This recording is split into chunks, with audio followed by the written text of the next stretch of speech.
Batik adalah warisan dunia. Diakui UNESCO sejak tahun 2009 sebagai warisan budaya tak benda milik Indonesia. Tapi jauh sebelum pengakuan dunia datang, batik telah hidup di antara denyut kehidupan rakyat. Dari generasi ke generasi, dari tangan ke tangan. Sejarah mencatat, batik telah ada sejak abad ke-6 di Nusantara.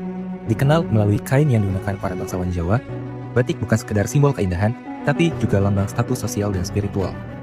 Motif parang misalnya, melambangkan kekuatan dan keberanian. Motif kawung menggambarkan harmoni dan keseimbangan. Hari ini, batik tak hanya hidup dalam upacara adat atau lemari nenek kita. Batik telah menjadi bagian dari gaya hidup modern. Lebih dari 47.000 UMKM batik tersebar di Indonesia, menyerap puluhan ribu tenaga kerja lokal. Menurut Kementerian Perindustrian, ekspor batik pada tahun 2022 mencapai lebih dari 500 juta dolar Amerika Serikat. Namun di balik angka itu, tersimpan tantangan yang sangat berat. Mulai dari regenerasi pembatik muda, bahan baku yang semakin mahal, hingga persaingan produk tekstil, batik printing, dan tekstil global. Indonesia, negeri kepulauan dengan ribuan budaya yang membentang dari barat hingga timur. Di antara keragaman itu, batik menjadi salah satu simbol identitas yang menyatukan.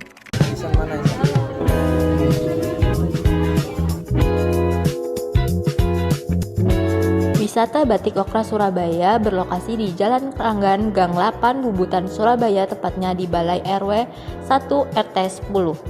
Di sini kami juga melihat-lihat produk batik okra dan juga diajarkan untuk membuat batik.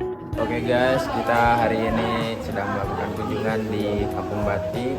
Setelah sampai di Kampung Batik, kita diberi kain dan desain gambar. Selain itu, kita berkesempatan secara langsung untuk mewawancarai koordinator batik okra. Nama saya Sintia Griani, istri dari Bapak Rudi Sulaksono. Umur saya mau 52 tahun. Kebetulan di Okra saya ditunjuk sebagai koordinator.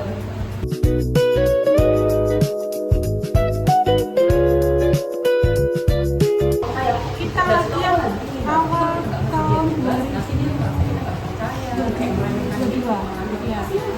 Lalu terus diresmikan itu di akhir Desember, tanggal 28 Desember 2022 diresmikan Pak Eri. Berdiri, kita anggap berdirinya pada saat itu. Tapi kita proses itu 1 tahun sampai diresmikan Pak Eri.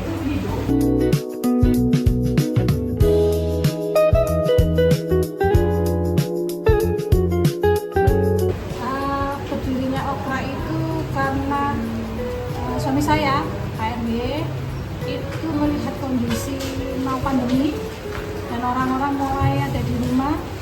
Pak RW ngasih kesibukan supaya nggak stres ya, terus nggak bingung mau apa, terus juga akan menghasilkan uang. Itu kita digiring menggambar. Setelah menggambar dapat 1 minggu, kita diajari mewarna. Setelah mewarna, bilangnya menawarkan batik. Sebenarnya okra itu sebenarnya orang Keranggan.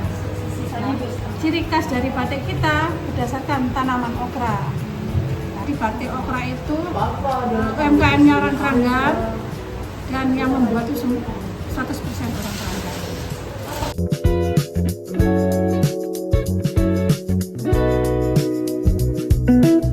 Cuman saya pengennya anak-anak muda itu mengenalkan batiknya itu dengan dipakai.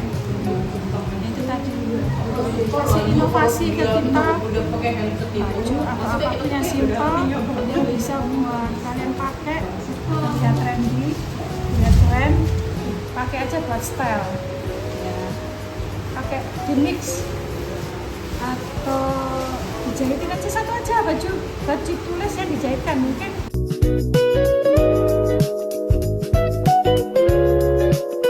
Halo semuanya, kenalin nama aku Mardian Alvino, aku dari Fakultas Vokasi.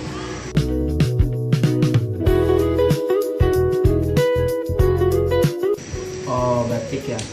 Batik sebagai warisan budaya Indonesia yang saya tahu, tentunya batik itu sesuatu yang merupakan jati luhurnya Indonesia ya, karena udah ditemuin sedari dulu.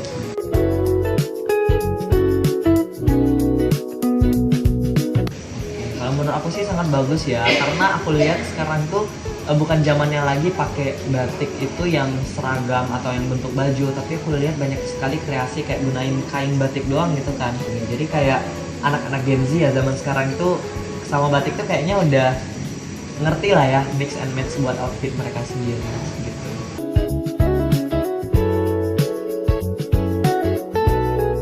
Oke, kalau aku sendiri yang aku rasain sih masih sangat relevan ya. Mungkin ada sebagian yang bilang sedikit kuno atau tradisional, tapi kalau menurut aku sendiri, batik itu punya fungsinya sendiri. Kayak misalnya di acara formal pasti kita butuh batik juga ya, di acara formal kita gunain batik, atau di matkul kuliah pun kalau kita pakai batik itu kayak ada kesan berbedanya gitu sih. Kalau menurut aku sendiri ya mungkin lebih ke kenalin aja dulu sih. Kenalin aja dulu maksudnya gimana, karena kalau misalnya kita belum kenal, kita kan nggak bisa ngelestariin.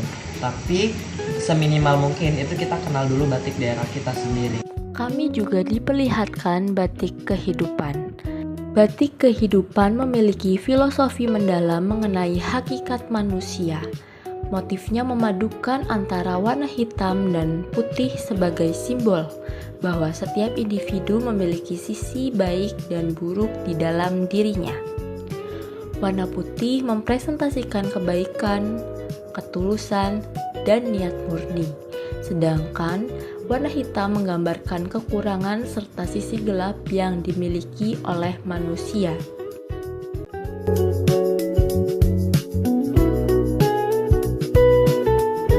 Kami juga diperlihatkan batik Universitas Airlangga oleh Bapak Ridi Sulaksono. Pada batik ini memiliki motif yaitu lambang Universitas Airlangga, air keabadian atau air amerta yang diambil dari pentirtaan Jolotundo yang ada di Gunung Penanggungan, dan juga motif kuncup bunga yang memiliki makna sebagai calon-calon generasi yang akan bertumbuh kembang, indah, dan bermanfaat bagi masyarakat sekitar.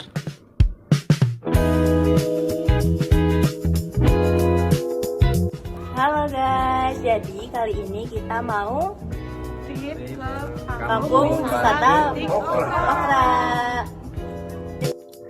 Beliau juga mengajak kami untuk berkeliling melihat beberapa lokasi bersejarah yang rencananya akan dijadikan sebagai trip edukasi. Kami juga diajak menyusuri kampung multikultural dan melihat rumah-rumah tua yang masih mempertahankan bentuk asli zaman dahulu. Melalui perjalanan singkat ini, kami diajak untuk memahami jejak sejarah dan budaya yang menjadi identitas Kampung Batik Okra Surabaya. Selain itu, ada juga makam Mbah Kuning yang merupakan seorang wali yang dihormati oleh masyarakat sekitar Kampung Batik Okra Surabaya.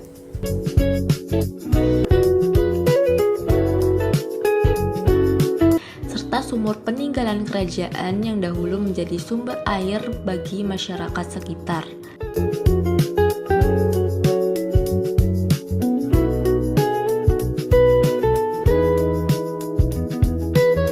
Di Kampung Batik gak hanya menjual baju batik, juga ada topi, selendang, terus sarung yang kita pakai. Oke. Di sini juga ada kimono guys. Ini dia. Lalu ada vest batik juga.